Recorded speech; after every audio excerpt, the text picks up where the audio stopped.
I'm curious, Coach, about what you think about Jamal's decision-making this season, and how are you confident? What do you see from him off the court, on the court, that makes you confident in his decision-making? Oh, I think Jamal's done a overall really good job in terms of running his team, being a starting point guard, setting the table up for everybody else. And for him, it's a balance. I mean, he's a scorer. He's a modern-day NBA point guard, a guy that can run his team, get into your offense, make his teammates better. But Jamal's at his best when he's also being aggressive, pushing for his shot. I thought one of the best plays against Houston was in the first quarter, maybe second quarter. Jamal had it going. He had 16 points, shooting into a big basket. He came up with a dribble handoff from Nikola, and as he turned the corner, most guys were feeling it. Hey, I'm in the zone. I can take this shot. He read the heavy shrink and he made an early pass, easy pass to Bruce, who stepped in and made a three. That to me shows maturity. That to me shows, okay, yeah, I can shoot the ball right now, but the right basketball play is to make a play for my teammates. So Jamal is a guy that can impact the game at so many levels, and playmaking being one of those. And I think he's done a really good job. You've mentioned the word sacrifice before, in terms of how maybe you're not getting as many shots within the flow of the offense. Maybe you have to bust your butt on defense in order to have the team win a championship. Do you think that has been imparted over the course of this year, just that level of sacrifice, and maybe it's not taking that shot at that rhythm in that situation? Yeah, well, I think, as you see on the wall over there, the word selfless, it's been a part of our culture since I got here 8 years ago, and something we've tried to sustain over 8 years. And, that means checking your ego at the door and getting over yourself. It's not about you. It's about the collective. And I think we've had multiple guys and multiple examples of guys buying into that. And not just buying into it, but supporting it and understanding we are where we are because we have a lot of guys that have sacrificed their ego at the door and understand whatever it takes for the team to win is most important. And you see it across the board, and you see it every year. The team that wins the championship, a lot of guys have to sacrifice. And some guys want bigger roles. They want more than they can have here. There's nothing wrong with that, but we need guys to understand that if we're going to win a championship, it's got to be 5 guys, 17 guys as a whole, collectively coming together as one and understanding that it might be your night one night, it could be his night one night, and his night one night. All that matters is are we playing the right way and are we winning the games at a high level. And I'm really proud of our guys for having that approach. Aaron Gordon coming back. Hey, Jamal and Michael are back. I got a different role this year. Michael and Jamal coming back. Hey, we added KCP. Aaron, Nikola, guys off the bench, whatever it may be, guys continue to be on board with that, and that's allowed us to be in the position that we're in. So when you think of all that, how ridiculous is the stat padding sort of narrative that's been going on for the past couple of days? Yeah, I don't, I heard somebody sent me a clip of somebody asking Nicole about that last game. I don't get into the whole national media diatribe, if you will. Like, people are going to say what they want to say. For me, like, I've coached Nikola for 8 years. I've been in the league a long time. Nikola doesn't do anything to stat pad. Nikola is the central hub in everything we do on the offensive end of the floor.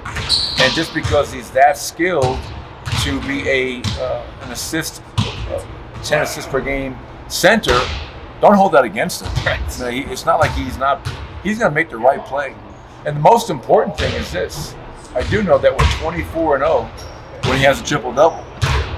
So if people want to construe that as stat padding, well, I hope he continues to do it. Because when he gets triple-doubles, we win.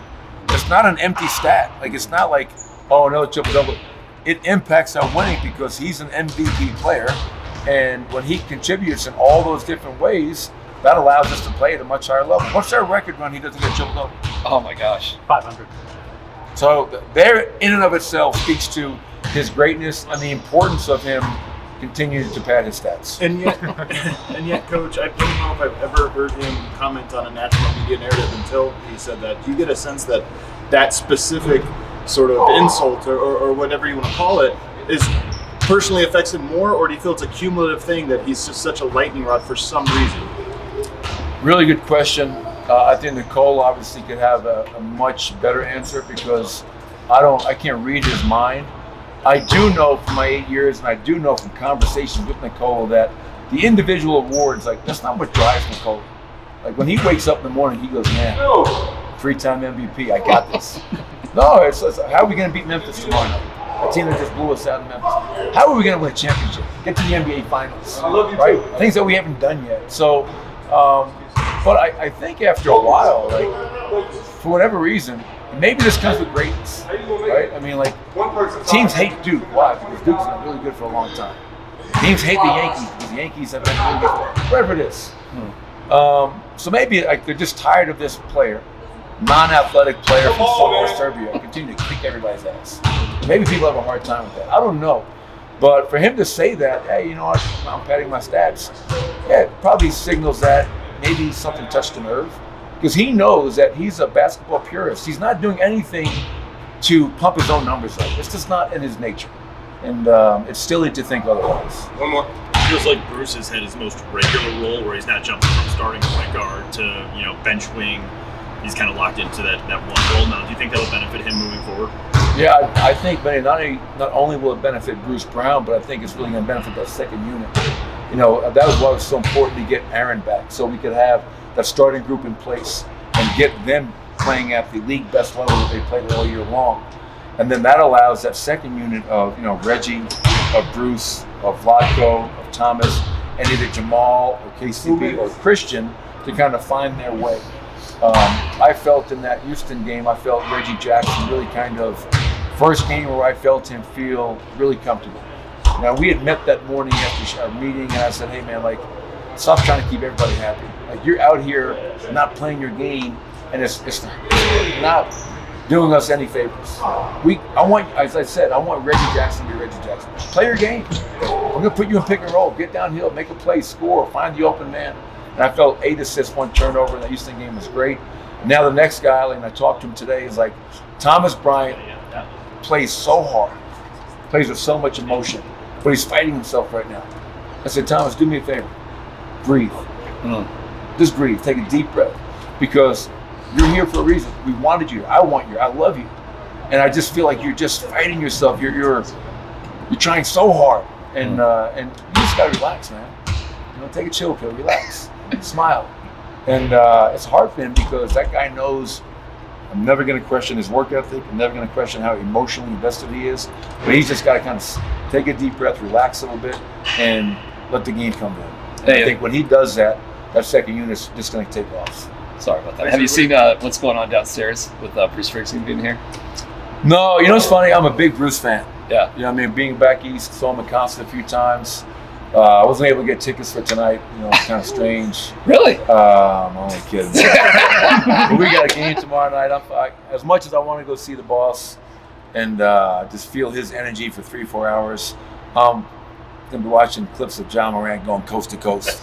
But I wish I could be there. He puts on a hell of a show. Yeah, it's quite a scene down there right now. And it should be. That guy's, talk about MVP and Nikola Jokic. Bruce Springsteen is a MVP musician done it a long time. He's not stat padding, Bruce? No, man, he don't stat pad nothing. Stone Pony, Asbury Park. But I was hoping that Bruce, we would invite him to practice today. He'd come up here, and it's too bad we weren't able to get together. But anybody going to the show? No, I'm watching clips of John Morant. Let me know if you got any answers. Has anybody been to Mobcraft Brewing yet? No. 25th and Champlain? That spot? Is that your brewery? I know people over there. Okay. I know the owner pretty well. Recommend the best beer? I don't know, I'm a hazy IPA guy. I haven't been there in a while myself, but it's big night Saturday night, Denver Coliseum, Mountain Vista, #1 in the state. Okay. They're playing Valor in the Elite 8. And so I may have stopped by Mobcraft to see how I was doing before the game and go on a route Vista. Nice. So, all right. that's all I got for you guys. All right. That's it. All right. Thank you, sir. Thank you. Oh, wow.